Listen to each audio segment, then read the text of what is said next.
예수께서 한 곳에서 기도하시고 마치심에 제자 중 하나가 여짜오되 주여 요한이 자기 제자들에게 기도를 가르친 것과 같이 우리에게도 가르쳐 주옵소서.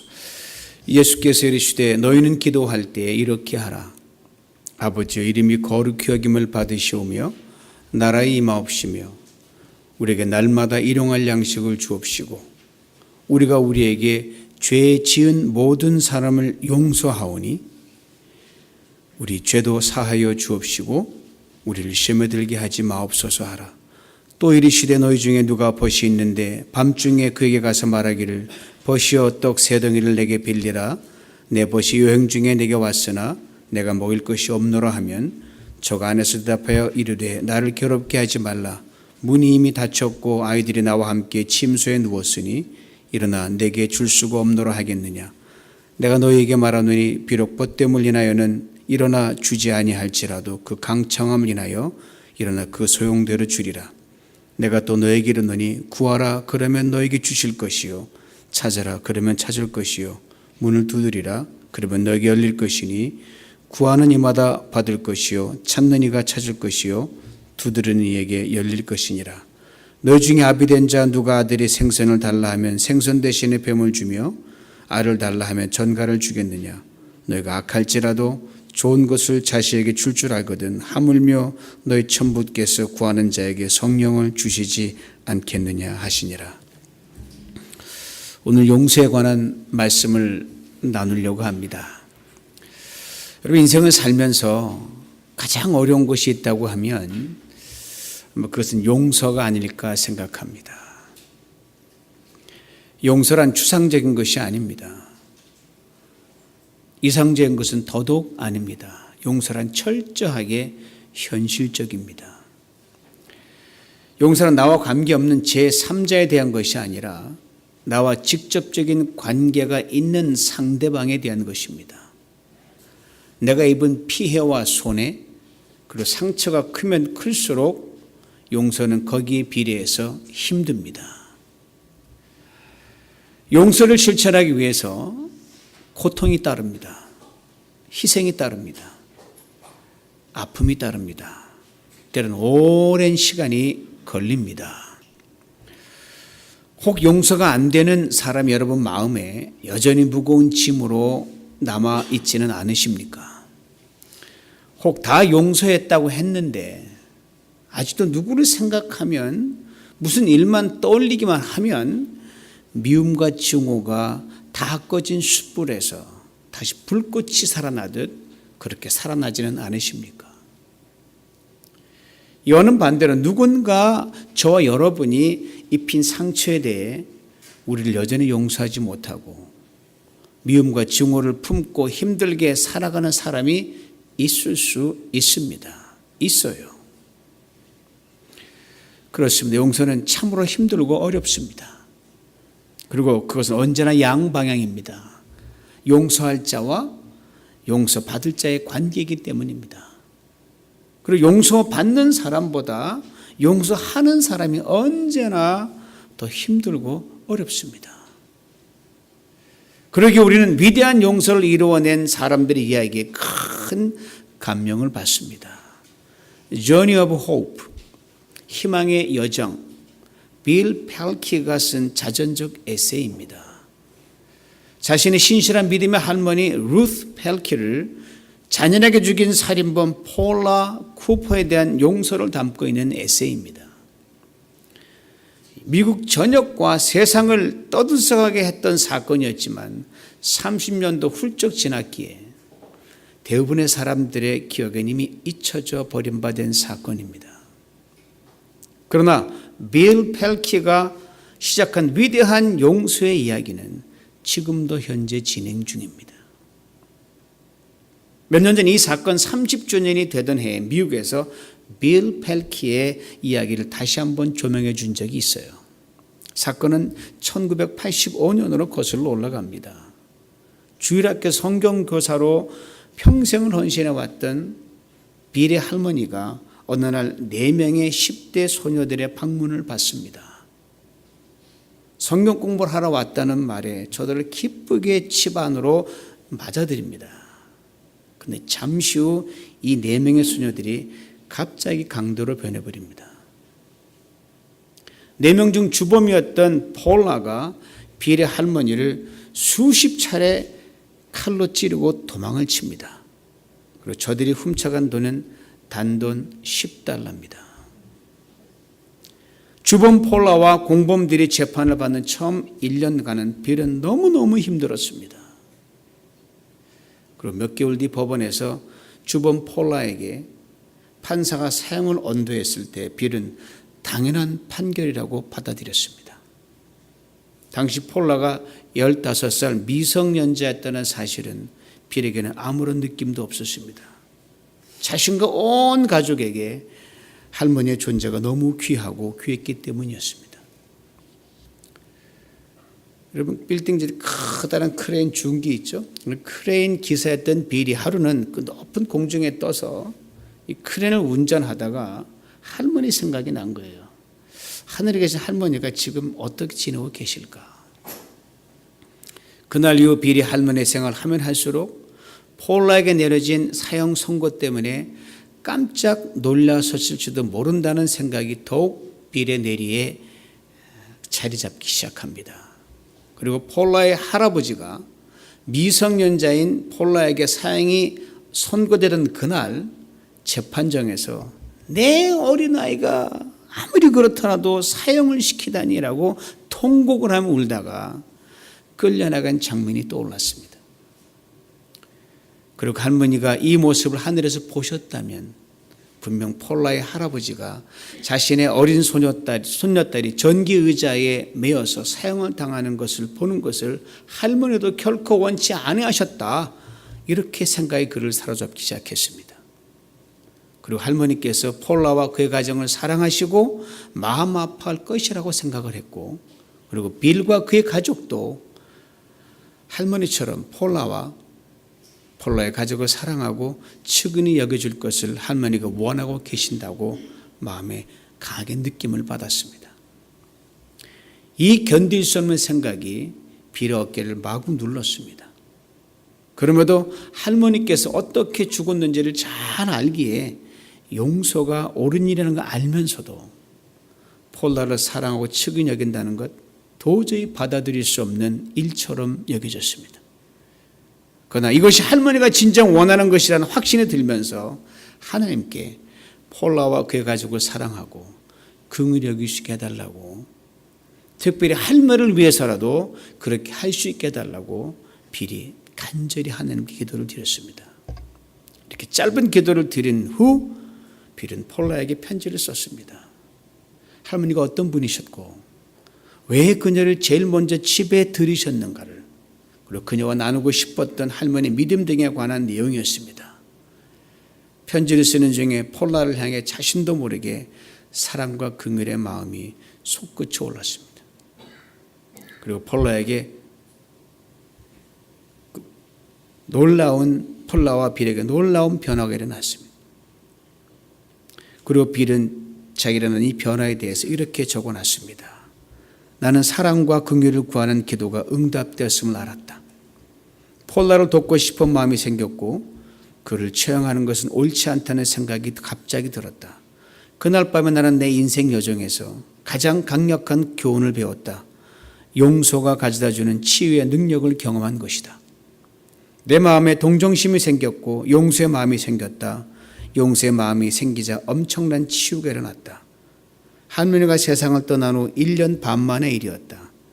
그동안 할머니를 생각할 때마다 나에게는 할머니의 처참한 죽음의 장면만 떠올랐다. 공포스러운 기억이었다. 그러나 내 마음에 동정심과 긍휼이 생기고 이어서 용서의 마음이 생기자 그때 이후로는 할머니를 생각할 때마다 더 이상 죽음의 장면이 떠오르지 않았다. 대신 할머니가 어떻게 사셨나, 할머니가 헌신했던 목표, 할머니가 믿었던 것들이 생각났다. 할머니가 아름답고 놀라웠던 인품이 생각이 났다. 그 다음 날부터 빌은 이 폴라의 구명운동을 위해서 노력하게 되었고 내친김에 사형 폐지 운동에 참여하게 됩니다. 빌의 줄기찬 노력으로 폴라는 1989년 사형수에서 장기수로 내려오고 2013년에 28년간 지내온 감옥에서 향후 10년 보호관찰자 신분으로 석방이 됩니다. 폴란은 더 이상 1985년에 끔찍한 범죄를 저질렀던 사람이 아니었습니다. 하나님을 믿고 영적인 성장을 이루어가는 새 사람이 되었습니다. 석방되기 얼마 전 빌에게 쓴 편지에서 폴란이 이렇게 고백했어요. 나는 내가 저지른 죄와 진 빚을 한 번도 갚아본 적이 없습니다. 이 고백을 읽은 빌은 내가 그리하도록 너를 도와주겠다. 답장을 썼습니다. 감옥에서 폴란은 고등학교 검정고시 합격을 했고 통신 강좌로 대학 졸업장까지 땄습니다. 감옥을 나온 후 약 2년 동안 폴란은 비록 활동의 제약을 받았지만 주어진 상황 속에서 세상과 사람들의 진 사랑의 빚을 갚기에 부지런히 힘썼습니다. 감옥 밖 세상에서 보낸 얼마 안 되는 자연의 삶을 그를 아는 한 친구 이렇게 고백을 합니다. 그녀는 가난한 여성들을 힘껏 뒷바라지하면서 도와주었던 친절한 여인이었습니다. 그리고 거친 세상의 파도를 넘지 못하고 안타깝게 목숨을 끊었습니다. 그녀의 갑작스런 죽음에 가장 마음 아파했던 사람은 바로 빌 펠키였습니다. 빌의 할머니 루스 펠키와 폴란은 용서한 자와 용서받은 자로 지금 천국에서 영원의 시간을 보내고 있을 것입니다. 그리고 빌은 진정한 용서가 무엇인지에 대해서 때론 책으로 때론 강연을 통해 수많은 사람들에게 부지런히 전해주고 있습니다. 용서에 대해 그가 이렇게 압축해서 말하는 걸 들어보시기 바랍니다. 용서란 그저 저지른 죄에 대해 눈 감아주는 것이 아닙니다. 죄의 결과를 무시하는 것도 아닙니다. 게다가 용서가 다 있는 것도 아닙니다. 죄가 남긴 모든 생생한 계열 그대로 안고 증오와 미움과 보복을 넘어 새로운 희망으로 용기 있게 나아가는 것입니다. 우리는 빌 펠키처럼 위대한 용서의 주인공은 다 될 수가 없습니다. 그러나 작은 용서의 주인공으로는 다 살아갈 수 있어야 합니다. 그러기 예수님께 기도를 가르쳐달라고 요청하는 지자 이렇게 말씀하고 있는 거예요. 우리가 우리에게 죄 지은 모든 사람을 용서하오니 먼저 용서할 수 있는 자가 되게 해달라고 기도하라는 말씀입니다. 그런데 왜 먼저 용서하는 것이 그토록 어렵고 힘든 겁니까? 마태복음 18장에 등장하는 빚을 진 두 종의 이야기 속에서 우리는 그 분명한 이유를 찾을 수 있습니다. 한 종이 왕에게 10,000달란트의 빚을 지고 왕에게 붙들려 왔습니다. 이 종이 빚을 갚을 돈이 없어서 왕이 그러면 내 아내와 자식들 팔고 가진 거 다 팔아서 빚을 갚으라고 했습니다. 이 종이 왕에게 엎드려 조금만 참아 주십시오. 그러면 다 갚아드리겠습니다. 이 간청을 합니다. 왕이 그 종을 불쌍히 여겨서 빚을 다 면제해 줬습니다. 그런데 이 종이 밖에 나가서 길을 가다가 자기에게 100데나리온 빚진 동료를 만난 거예요. 다짜고짜 멱살을 꽉 잡더니 당장 내 돈 내놔 라고 재촉했습니다. 동료 종이 엎드려 여보게 조금만 참아주게. 내가 반드시 갚겠네. 사정을 했습니다. 그러나 이 종이 이 사람의 간청을 들어주지 않고 빚을 갚을 때까지 그를 옥에 가둬버렸습니다. 이 사실이 왕에게 알려졌고 왕이 그 종을 불러서 말했습니다. 내 이놈, 내가 간청하기에 모든 걸 면제해 주지 않았느냐? 그렇다면 내가 너를 불쌍히 여긴 것처럼 너도 내 동료를 불쌍히 여기는 것이 마땅하지 않느냐? 왕은 화를 내면서 빚을 다 갚을 때까지 이놈을 옥에 가둬버려라 하고 명령을 내렸습니다. 그냥 비유나 남의 이야기라고 생각하십니까? 바로 여러분과 저의 이야기입니다. 그렇습니다. 우리는 모두 다 빚진 자들입니다. 그리고 이 빚의 종류는 만달란트라는 큰 빚과 100데나리온이라는 적은 빚입니다. 고로 크게 빚진 자인가 적게 빚진 자인가 이 차이만 있을 뿐입니다. 문제는 우리 각자가 나는 적게 빚진 자라고 생각하는 데 있어요. 누구를 만나는 어떤 상황에서든 나는 당신보다 좀 더 낫지, 빚이 적은 사람이야 라는 이 멘탈리티가 우리를 지배하는 습성을 가지고 살아왔습니다. 인간의 상식선의 생각을 해도 큰 빚을 진 사람의 면제를 받으면 큰 용서를 받은 겁니다. 적은 빚을 진 사람 면제를 받으면 적게 용서를 받은 거예요. 그런데 실제 용서의 현장에서는요, 큰 용서를 받은 사람이 적은 용서에 인색하거나 아예 모른 척 해버리는 일이 버젓이 아주 빈번하게 일어납니다. 낯뜨거울 정도로. 빌 펠키의 용서를 일컬어 위대한 용서라고 세상은 말합니다. 분명 위대한 용서입니다. 그러나 한번 곰곰이 생각해 보세요. 무엇이 빌로 하여금 이런 위대한 용서를 할 수 있게 만들었는가를. 빌의 겸손과 정직한 자기 인식입니다. 즉 자신이 포레비 더 큰 용서를 하느님으로부터 이미 받은 사람이라는 사실이 그겁니다. 이런 말 들어보셨나요? 감옥 안에 있는 죄인보다 감옥 밖에 있는 죄인이 언제나 더 큰 죄인이다. 이것을 우리는 잊지 말아야 합니다. 사람의 망각과 기억력은요, 언제나 자기 유리한 대로 작용하는 그러한 경향이 있습니다. 내가 불리할 땐 잊어버렸어, 몰라 라고 합니다. 내가 유리할 땐 기억이 또렷이 납니다. 다 압니다 라고 말을 합니다. 그리스도인 우리도 이와 비슷해요. 이미 받은 은혜와 큰 용서에는 망각의 창을 활짝 열어놓습니다.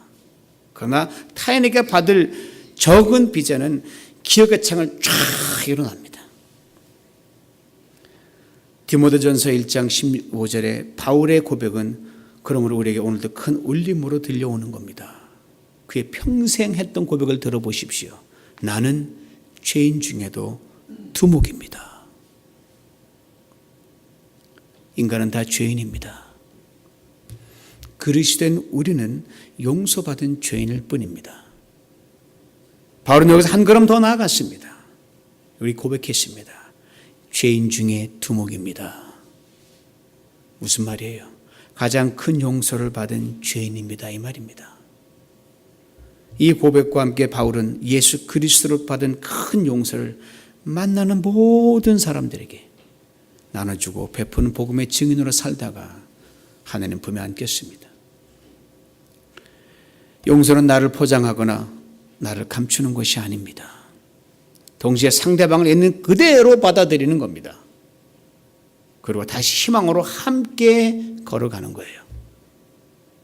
그러기에 바울의 이 벌거벗은 고백이 우리 모두의 고백이 될 수 있기를 원합니다. 그래야 우리가 모든 이에게 진정 용서와 사랑으로 용서와 사랑의 사람으로 살아갈 수 있기 때문이에요. 그러기에 예수님이 제가 이렇게 기도하라고 친히 말씀하셨어요. 우리가 우리에게 죄 지은 모든 사람을 용서하오니, 이 말씀 우리에게 들려주시는 말씀으로 함께 고백할 수 있기를 원합니다. 함께 고백해 보세요. 시작. 우리가 우리에게 죄 지은 모든 사람을 용서하오니.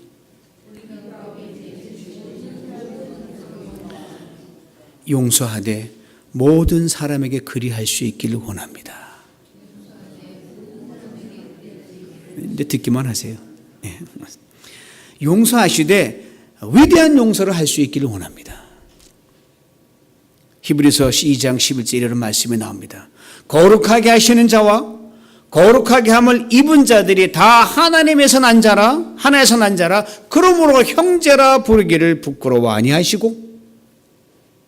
이 말씀이 참으로 귀한 것은요, 바로 예수 그리스도께서 왜 우리를 십자가에 십자가를 지시기까지 사랑하셨고 용서하셨는지에 대한 아주 분명한 이유를 담고 있기 때문에 그래요. 거룩하게 하시는 자란 주님을 말합니다. 거룩하게 함을 입은 자들은 여러분과 저를 말합니다. 주님은 거룩하십니다. 우리는 추합니다. 주님은 높으십니다. 우리는 낮습니다.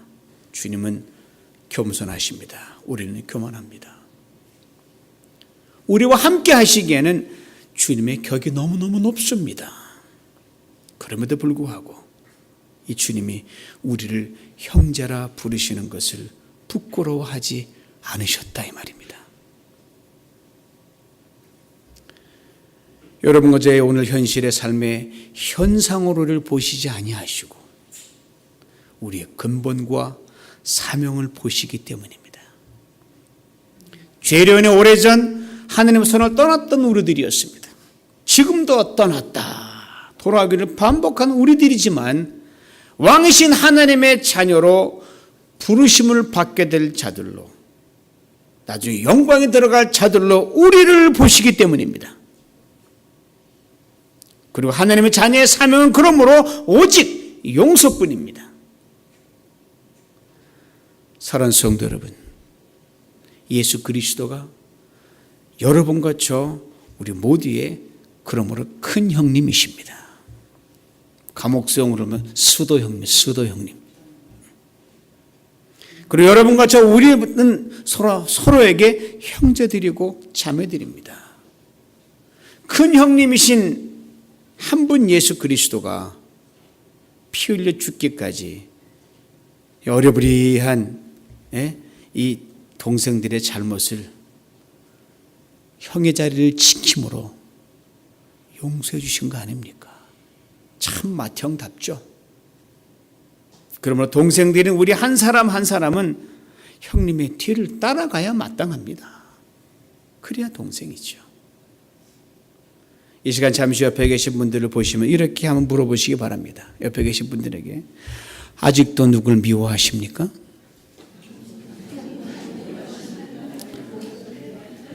한 번 더 있습니다. 아직도 싫어하는 사람이 있습니까? 하나 더 하죠. 아직도 용서가 안 되는 사람이 있습니까? 웃는 거 보니까 상당히 많으신 것 같아. 매듭은 반드시 풀어야 합니다. 막힌 것은 반드시 뚫어야 합니다. 미움과 싫음 그리고 용서의 매듭과 막힘은 내가 먼저 풀고 뚫어야 합니다. 가끔 보면 예수 믿는 사람들 중에서요 참 모진 분들을 만나거나 볼 때가 있어요. 참 모질다. 그런 분들은 대체로 미움과 싫음, 용서의 매듭을 풀지 못해요. 이것을 풀지 못하면요 마음속에 당한 만큼 갚아줄 거야. 당하고 살 수가 없지. 내가 누군데 두고 봐. 이렇게 한이 싹 트고 자라서 무서운 심령의 병이 됩니다. 용서의 매듭을 풀지 않으면요 우리 세상의 모든 네거티브에 대해서 동일한 메아리를 보낼 수밖에 없어요. 세상 사람과 그러니까 믿는 구별이 안 되는 거예요. 멈추지 않은 우리 자신도 불법을 행하고 음모를 꾸미고 남을 욕하고 비난하고 해칠 궁리를 하고 치사하고 비열하고 덕스럽지 못한 행동을 하는 사람이 될 수밖에 없어요. 그러나 용서의 매듭을 먼저 풀면 이와는 반대로 우리는 예수 그리스도를 되돌려 보내는 생명의 메아리가 될 수 있습니다.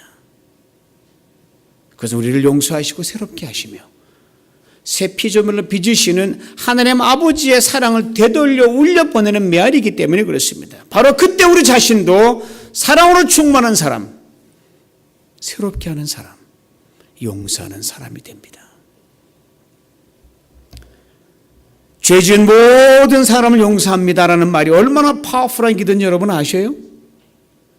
그 옛날 예수님 당시에는요 죄를 용서했다고 생각하는 사람은 오직 하나님뿐이라고 여겼습니다.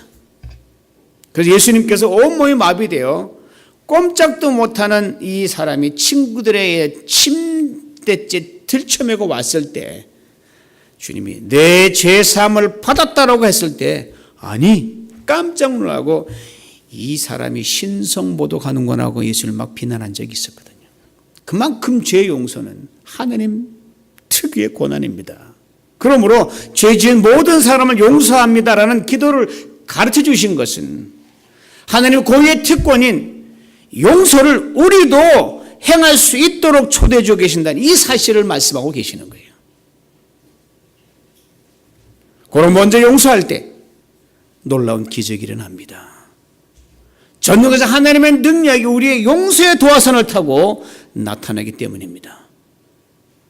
하나님 우리를 용서한 이유는 딱 하나밖에 없어요. 용서의 기적을 너희도 행하라 이겁니다. 어저께 설교를 준비하는 중에 고등학교 동창으로 카톡이 왔어요. 오랫동안 투석을 받으면서 힘든 시간을 보내왔던 LA 살고 있는 이 재경이라는 친구가 방금 하늘나라로 갔다는 슬픈 소식이었습니다. 뒤통수를 맞은 것처럼 멍했어요. 그럴 수밖에 없을 이유가 제게 있었거든요. 바로 그 주간 지난 월요일 눈 정기 검진하러 집사람 LA를 갔었어요, 제가요. 그래서 이 녀석 오늘 꼭 보고 가야 되겠네 마음이 막 끌었는데 이 사정이 안 돼가지고 그냥 집에 돌아온 거예요. 그리고 어제 소식을 들은 겁니다. 그 친구와 저 사이에 미움도 없습니다. 풀지 못한 매립도 없습니다. 더군다나 원수신 것도 없습니다. 인생 후반에 예수를 신실히 잘 믿었습니다. 천국에 가서 다시 만나면 돼요. 그런데도 이렇게 마음이 편치 못한 것은 생전에 한 번 더 찾아가 보지 못했기 때문입니다. 한 번도 보지 못한 것도 이렇게 못내 아쉽고 미안한데 꼭 풀어야 할 용서의 매듭을 풀지 못하고 인생을 살아간다든지 혹 그대로 끝난다면 이건 주님이 결코 기뻐하지 않으십니다. 우리가 천국에 들어갈 때 주님 이것 하나만은 꼭 물어볼 것이라고 생각해요. 너 얼만큼 용서하며 살다 왔니? 훗날 주님 앞에 서게 될 때 주님의 이 질문에 조금 더 머뭇거림이 없이 대답할 수 있도록 남은 인생의 시간을 진정한 용서의 사람, 그것도 크고 위대한 용서의 사람으로 살아갈 수 있기를 원합니다. 작은 용서든 크고 위대한 용서든 결코 우리 힘으로 할 수 없어요. 근데 왜 주님은 할 수 있다고 합니까? 요구합니까? 그래서 주님이 이렇게 기도하라고 말씀하신 거예요. 우리가 우리에게 죄 지은 모든 사람을 용서하오니 여러분과 저희 기도를 들으시고 주님께서 이렇게 응답하십니다. 구하는 자에게 성령을 주시지 않겠느냐? 그렇습니다. 용서는 내가 하는 게 아닙니다. 나를 용서하신 주님께서 내가 용서한 자가 되기를 기도할 때 성령으로 충만케 하십니다. 그 용서의 사람이 되게 하십니다. 억저 노벨 평화상을 수상했던 중국의 류 샤오보가 세계의 안타까움 속에 세상을 떠났어요. 그 일생을 조명해주는 기사를 읽게 되었는데 그 기사 제목이 참으로 아름다웠어요. 아무도 미워하지 않는 자의 죽음. 위대한 용서를 베풀고 살아간 한 인생이란 말이 아니겠습니까? 중국이 어떻게 핍박했든 정치인이 어떻게 그렇게 괴롭혔든 용서로 풀고 갔던 인생이었습니다. 용서하는 인생, 아름다운 인생입니다. 축복된 인생입니다. 기적의 인생입니다. 열린 인생이요. 주님이 가장 원하는 그런 인생입니다. 모쪼록 오늘과 내일 그리고 평생 용서의 선명한 자취를 쉼없이 남기면서 살아가는 복된 성도들 다 될 수 있기를 주님의 이름으로 축원합니다.